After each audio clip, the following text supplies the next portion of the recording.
મિત્રો તમને વિશ્વનું મોટામાં મોટું રસોડું અત્યારે દેખાડવા માટે હું લાવ્યો છું ને તો ચાલો તમને જરાક રસોડાની મુલાકાત અમે આપી દઈએ. આ જે છે ટોપ છે 3 શાકના ટોપ છે. આ મિત્રો ભાતના ચોકી ભાતની બધું લાડવાનું. ઓહો આ બધું લાડવા છે મિત્રો. બજરંગદાસ બાવળિયાની પ્રસાદી તમે જુઓ અને વિશાળમાં વિશાળ રસોડું છે. આવો મારી મિત્રો અહીંયા દૂધ છે. અહીંયા દૂધ ઓહો દૂધ તો જો એ પાછું અમૂલનું તમે જુઓ. 2-5 જણાને થોડું જમાડવું યાર. લાખો લોકોને જમાડવા કંઈ એવું થોડું થાય ભાઈ. જો દૂધની ડોલું જાય મિત્રો. તમામ વ્યક્તિને દૂધ દેવામાં આવે છે અહીંયા. તો મિત્રો વિશ્વનું આ સૌથી મોટામાં મોટું રસોડું કહી શકાય. હજી તમને ટોપ બતાવો. હાલો ખાલી દાળના ને શાકના ને એવો ટોપ બતાવું. ઓહો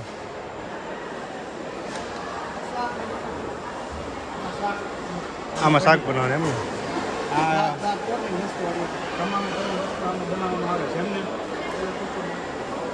આના દ્વારા હળગાવી અને ગેસ નહીં હોય, આના દ્વારા હળગાવીને બનાવવામાં આવે છે બધી રસોઈ.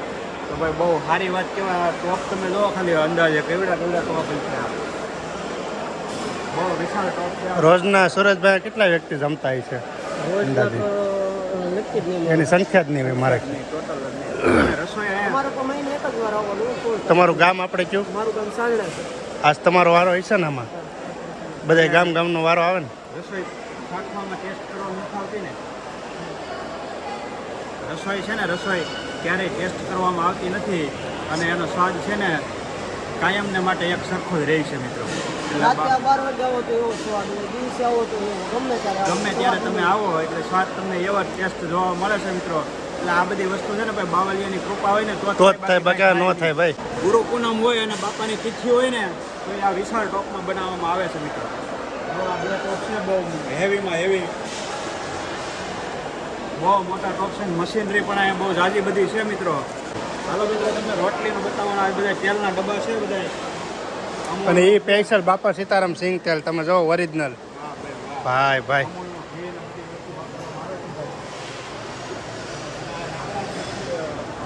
બધી રસોઈ લાકડાથી બનાવવામાં આવે છે ભાઈ. તમે જો ભાઈ ભાઈ છે ને ભાઈ હાજરા હાજર છે ખરેખર અદ્ભુત. તમે ખાલી કલ્પના તો કરો યાર. આવડું રસોડું તમે ક્યાંય જોયું જ નહીં હોય, મેં નથી જોયું. એટલા માટે હું તમને બતાવું છું બગદાણાનું રસોડું મિત્રો.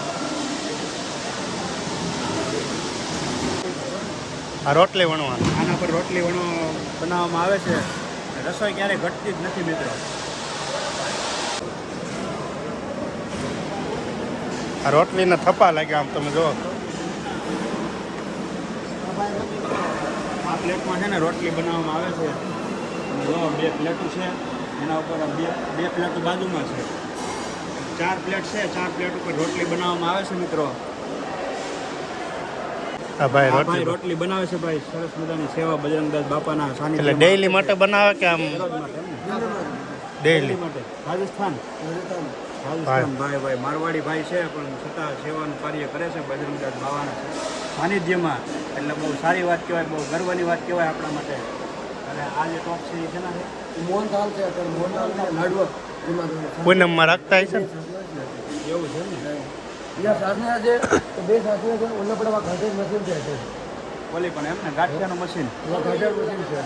અને આવડા અહીંયા મોહનથાળના અત્યારે સાસી લાડવા અત્યારે લાડવાના મોહનથાળના ટોપ છે આ બે એમ ને. આ રોટલી 3 પાક. આ બધી રોટલીની ટાંકીઓ છે. જો તમે રોટલીની ભરેલી ટાંકીઓ મિત્રો. અને એકદમ એકદમ ગરમા ગરમ. ઘીમાં પસપસતી. આવી રીતે કટિંગ કરવામાં આવે છે મિત્રો. આને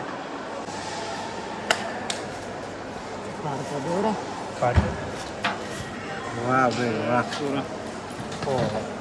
ચાલો રેડી કાઢી. જો મિત્રો આ 3 ભાગ થઈ ગયા આમાંથી. જો કેટલો મસ્ત ભાગ થઈ ગયો. જય બજરંગદાસ બાવળિયા હો ભાઈ. તમારી કૃપા ભાઈ અપરંપાર આમનામ વહેતી રહે ભાઈ બધાને.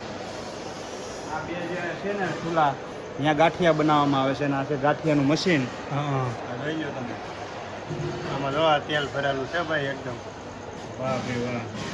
અને સ્વયંસેવકોને માટે ભાઈ આપણે છે ને બાવળિયાના ચરણોમાં પ્રાર્થના કરીએ કે સદાયને માટે ભાઈ એ સ્વયંસેવકો સેવા કરતા રહે અને બાવલિયાની કૃપા એમના ઉપર વરસતી રહે તેવી આપણે બાપાના ચરણોમાં પ્રાર્થના કરીએ.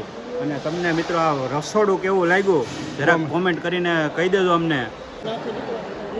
તો આવી રીતનું કંઈક રસોડું છે ભાઈ બજરંગદાસ બાપાની ભાઈ જગ્યામાં.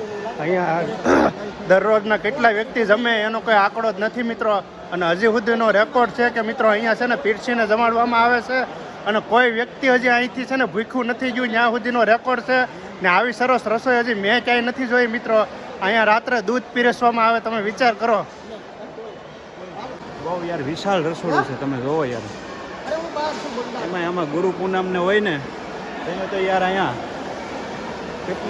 કેટલી રસોઈ બનતી હોય એનો કોઈ અંદાજો જ ન હોય ગુરુ પૂનમના દિવસે. હા ભાઈ, વાસણ જો, વાસણ કેટલા પીડા. આ બાજુ વાસણ જોવો તમે, કેટલા વાસણ પીડા, ડોલું કેટલી પીડી તમે જોવો તો ખરી. જય હો બજરંગદાસ બાવલિયા, જય બાપા સીતારામ. જો મિત્રો આવી રીતે કંઈક જમવાનું હોય છે, પ્રસાદી લેવાની હોય છે મિત્રો. સ્વયંસેવકોની સેવા એટલે ભાઈ કાંઈ ઘટે નહીં હો ભાઈ, એવી સેવા આપી રહ્યા છે અહીંયા સ્વયંસેવકો.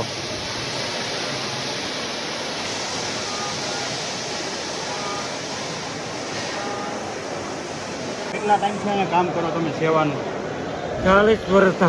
40 વર્ષથી દાદા સેવાનું કાર્ય કરે છે ભાઈ બજરંગદાસ બાવાના સાનિધ્યમાં. હા, તો દાદા તમને કેમ લાગે છે આમ બાવલીઓ છે કે અહીંયા? બાવલીઓ છે જ, હે હાજર જ છે, હાજર છે ને તો જ આ થાય. બધા દેશ છે. એમ ને? હા, અને 40-45 સંયોગો છે. બધા ભાવથી દિવસના આવે, રાતના વાળા. અને કૃષ્ણનો ટાપ તો બધાને પહેલેથી કહું છું, અત્યારે યોગેશભાઈ સાગર મંજીદાદા જઈએ છે, ધનુભાઈ ગુજરાતી છે, પછી કુટુંબભાઈ સમાડીવાળાના દીકરા છે, પાલાદાદાના દીકરા હસતુભાઈ બુટુકભાઈ છે, પછી ભગવાન દાદાના દીકરા છે, ભગવાન દાદા પણ છે. આ તરફથી આપણે બુધુભાઈ છે શશીભાઈ, અને મુંબઈથી યોગેશભાઈ સાગર, મુંબઈથી બાપુજી મૂળ જેસરનાથની મુંબઈ રહે છે. શશીભાઈ દુબઈ એના જે આપણે બાપભાઈ સોની હતા એમાંથી છે. એ દીકરો મેળીમાંથી જ પીડ્યો હતો દુબઈથી. ત્યારે આ મેન ધરતીમાંથી વિશી દુબઈથી હા. આપણે ટોટલ કેટલા વ્યક્તિનો સ્ટાફ છે? ટોટલ 7 વ્યક્તિનો સ્ટાફ છે. એને અંડરમાં કામ કરે છે લોકો. કેટલા લોકો સ્વયંસેવકો? કેટલા ટોટલ સ્વયંસેવકો? બધી 30-35 હજાર છે. 30-35 હજાર. હા વાહ ભાઈ વાહ. બધાય પણ દિવસના વારા આવે, દિવસે આવે, રાતના વારા. અને આ જે ઘટના બની હતી તમે જરાક જણાવો ને. છોકરો પડી ગયો હતો અને બાવલિયાની છોકરો પીડ્યો હતો ત્યારે એણે બાપાનું નામ લીધું, બાબુભાઈ. બાબા મારા દીકરા સારું થઈ જાય તો મને પૈયા લગાવવા લાવીશ. ત્યારે અહીંયા જેસર આવ્યા મોહનદાદા સોની ગીરી બાપભાઈ સોની, અને ત્યાં બાપા ત્યાં ગયા. ત્યારે બાપાએ દીકરાએ કીધું, પહેલાં તો બાપભાઈ ત્યાં બધાને ગોતી ધરાઈ ગયા, બધા આશ્રમમાં લઈ ગયા. દીકરો જ્યાં આ ન પડે દવાખાને ગયા, જો દવા લાગુ કરી. દીકરાએ એમ કીધું, બાદમાં વિચાર મને બાપુએ ફસાયો છે. દીકરાએ કીધું ઔરંગાબાદમાં બધાને આશ્રમ લઈ ગયા, છોકરા ના પડી. પછી બાપભાઈ કે આપણે બગડાના થાવ, એટલે પહેલાં જેસર થાય પછી બગડાના થાય. પેલા બાપા જેસર એને જ ઘરે બાપા બેઠેલા, ત્યાં જ બાપા બેઠેલા. ત્યારે બાપાએ એવું કીધું, દીકરાએ કીધું, બાપા તો આ જ બાપુ છે, આ બાપા હતા બસાવાવાળા. અરે વાલા, હું તો અહીંયા જ છું, ક્યારે આવ્યો? મારી જેવા ઘણા દાદીવાળા છે. ત્યારે જો સંભળ નહીં સમ ખાઈને બોલો, આ જ બાપુ હતા.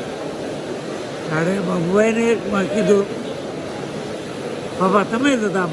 મારો દીકરો કે હા નહીં વાલા આવા ઘણા છીએ મારી જેવા તારા બોલો ભૂલી જવા દીકરો બચી ગયો અને અત્યારે ત્યાંથી સચિનમાંથી દુબઈથી યોગી ભાઈ આવે છે શશીભાઈ અત્યારે લાખો રૂપિયા દે છે ખેતી ધંધા મૂકીને આવે છે હા 500 વીઘા જમીન હોય તો દુબળીઓ હોય તો આમાં કોઈને ખબર નહીં પડે બધા એક જ છે મજૂરી કરીને ઘણી દીકરે કો ગાવથી 50-200 ગાવથી આવે છે આવે છે, આવે દાદા તમે ક્યાંથી આવો ઈ કયો મારું ગામ કોટામાં છે કોટામાં એમ ને તાલુકો જેસર આવે છે કેવા રહેવાનું ને બધું અહીંયા જ તમારે હા જો દાદા તો અમે રજા લઈએ તમે ખૂબ જ અમને આનંદ હા. થયો. જય માતાજી લઈ લઈએ અમે.